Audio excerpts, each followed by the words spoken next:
Nagkita si Lynn, Jane, Crystal, Lily, Emilio, Karina at Yvette sa eskwelahan at nagkamustahan bago umuwi. Oh, kamusta midterms? Okay lang, survive na. Oo, katapos lang ng hawa namin kanina. Ang grades niya, anong score niya? Okay na kayo? Wag na natin. Okay na sa inyo. Bye-bye! Kayo sabay? Hindi na, dito na kami. Sige. Bye! Ano? Kap? Bakasyon na naman yata. Pero ang dami pa rin hindi ko na-play. Yun nga.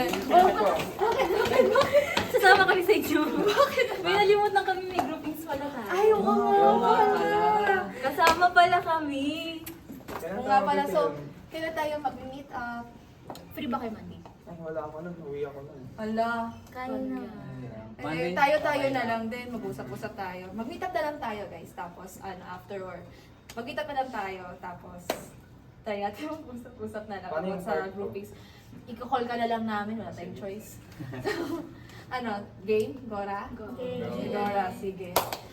Para makapahinga rin tayo today. So, Okay.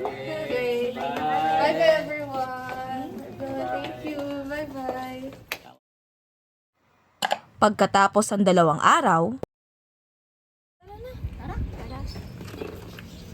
Guys, teka, feeling ko may kulang tayo. Oo nga, feeling ko rin. 5 lang tayo ngayon, no? Di ba 6 tayo nun sa school? Ay, teka nga. Oo nga. Nasa si Emilio? Oo nga, si Emilio. Tawagan nyo nga. Kulang tayo, diba? Yung 4 nating mga kagrupo, nag-uwi na sa kanilang mga probinsya. Okay lang yun. Kailangan na rin talaga nila kasi magpapasko. Tsaka, para matapos na rin tayo agad sa gawain natin ngayon. Oo. Sige. Kaya sige, mauna na ako. Ako na magligpit ng mga gamit. Oh, sige. Sige. Ingat ka. Ingat. Bye-bye. Bye. Poster natin. Yun nga eh. Planuhin natin siya. Colorful dapat. Guys, sorry late na ako. Saan ka ba lang galing? Parang hinabol na sindikato. Kasi nataka ako bigla dun ni mama papunta sa burol ng kaibigan niya. Oh, ba't tatakbo ka? Eh kasi, naghanap pa ako ng papagpagan na lugar para hindi sa akin sumama yung kaluluwa. Doon malapit sa may 7-Eleven sa amin. Tsaka traffic din kaya nalita ako.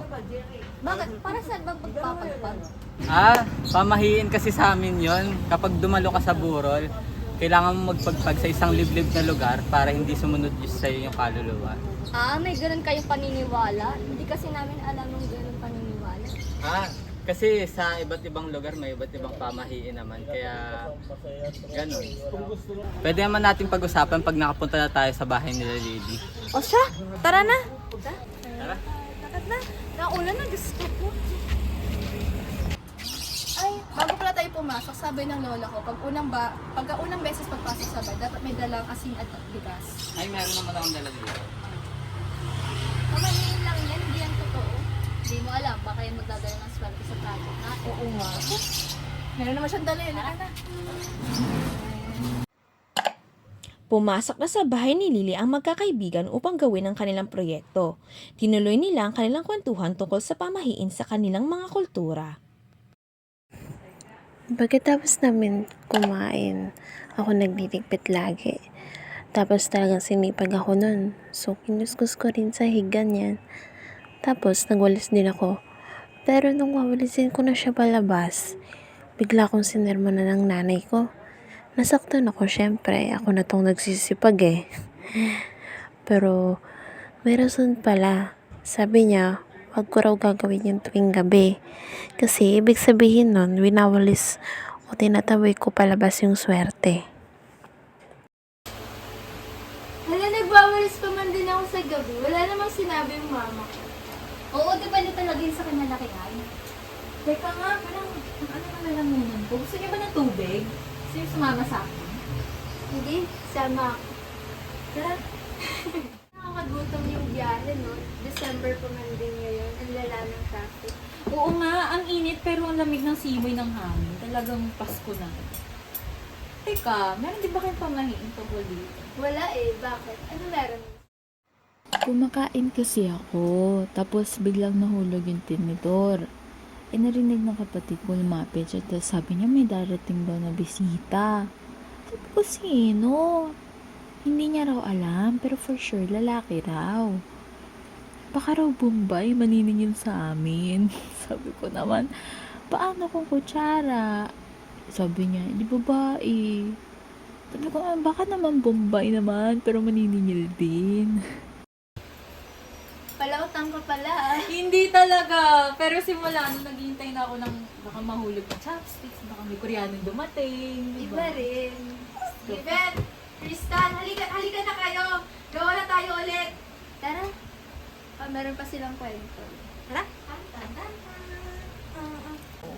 Okay, simulan na natin yung poster making project. Ang ating tema ay tungkol sa kultura ng Pilipinas. Pwede natin gamitin ang mga pamahiin bilang inspirasyon sa ating pagpinta. Kasi di ba ang mga pamahiin may iba't ibang simbolo. Total, naging practice na rin naman to ng mga Pinoy. Oo nga. Kasi ako hindi ako naniniwala sa mga pamahiin. Pero maganda siyang gawing elemental sa canvas. Kung pamahiin ang gagamitin, edi mas madali. May asin, may tubig, may bintana. Parang namimili lang. Ay, sayang, wala yung 4. Madami pa naman silang pamahiin since galing sila sa probinsya. Tawagan kaya natin sila. Sige. Sige, tawagan sila.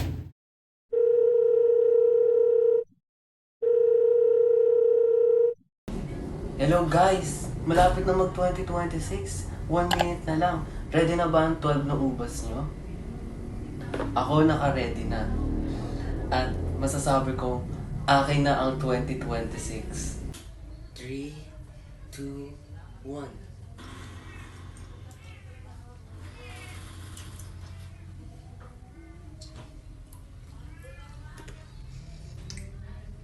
Akin ang 2026.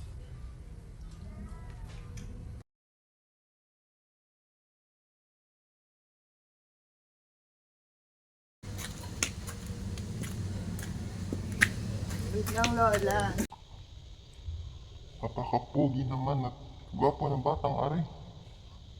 Mukhang hindi siya taga din eh. Nay? Nay? Ay nako, matanda.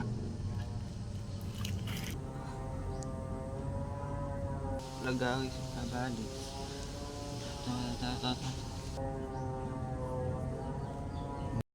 Ay, nay, ba't lugaw ako biglang nilawayan at ginayon? Ano gaho yun? Ay, pamahiin aridine sa Mindoro. Ay, inapuri ka man din ng matanda doon. Ay, hindi naman natin kakilala. Ay, gayon. Ay, ba't gaho gayon? At ba't niyo ako ginanon? Ay, hindi ko naman ho alam na may gayon pala din eh. Ay, wari ko'y mauusog ka utoy. Kaya na tinata ka.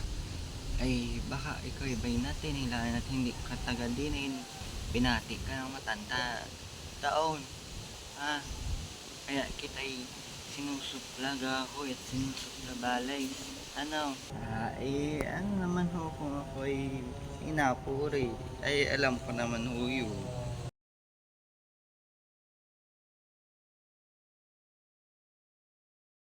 Ano ba to? Pamahiin dito, pamahiin doon. Sabi nila huwag magwalis ng bagong taon. Kasi mawawala ang swerte. Eh paano kung kailangan magwalis? Kung maghuhugas ako ng pinggan, baka mawalan kami ng swerte buong taon.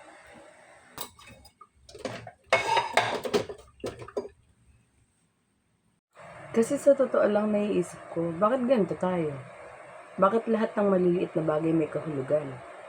Halimbawa, kung hindi ko iniwasan ang mga gamit ng namatay, babalik ang kaluluwa nila.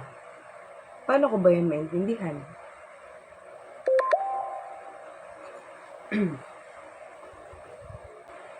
Halimbawa, kung hindi ko iniwasan ang mga gamit ng namatay, babalik ang kaluluwa nila.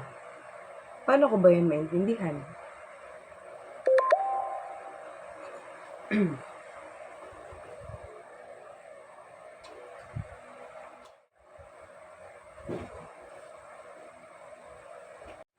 Siguro, mga tradisyon lang ito. Hindi naman siguro totoo, pero bakit ang hirap ng itanggi? Lahat sila naniniwala eh. Ang dami ay nagsasabing may halaga ang bawat pamahiin. Okay, so guys, na pag-usap-usapan natin, ano na yung mga naging realizations niyo? Ako talaga, hindi ako naniniwala sa mga pamahiin. Pero may mga pamahiin ako na alam, like mostly sa mga Pasko eh. Like kapag Pasko, magsusuot ka ng pula, o kaya magsusuot ka ng may mga polka dots. Mga ganong pamahiin doon ng mga Parang ang dami pala talagang pamahiin na hindi pa natin nalalaman. Parang nakaka-excite siya malaman sa mga susunod pa. No? Oo. Kasi usually ang mga pamahiin ay deep related siya sa kultura ng mga Pilipino. Although may kahalo siyang mystical na paano masasabi ba natin? Parang magic or some sorts. Pero it's a more of like paano mo masasabi na parang reminder lang siya sa mga galing sa mga elders, sa mga parents natin. Protektahan natin ang ating mga sarili or like protektahan natin sa mga swerte or mga malas. So, lang talaga siya. For me, parang ang pamahiin, more on like kultura lang talaga siya Pilipino. At para din, isa rin siyang way para i-pass lang sa mga generation, sa mga storya ng mga ating mga ancestors. So, yun lang naman siya. More on like kultura lang talaga mga pamahiin. Grabe, so sobrang dami, napaka-rich talaga ng Pilipinas sa ganyan. Kaya nga, feel ko 100 na tayo dito sa poster na to. 100! Kaya na yan. Ang Pilipinas ay binubuo ng 7,641 mga pulo. Ibig sabihin nito ay ang bawat Pilipino ay may sarili-sariling paniniwala at pamahiin na hindi kilala o alam sa ibang lugar. Marapat na kahit kakaiba ito sa ating mga pananaw, ito ay dapat pa rin respetuhin sapagkat sumasalamin ito sa kultura at tradisyon ng isang lugar sa Pilipinas.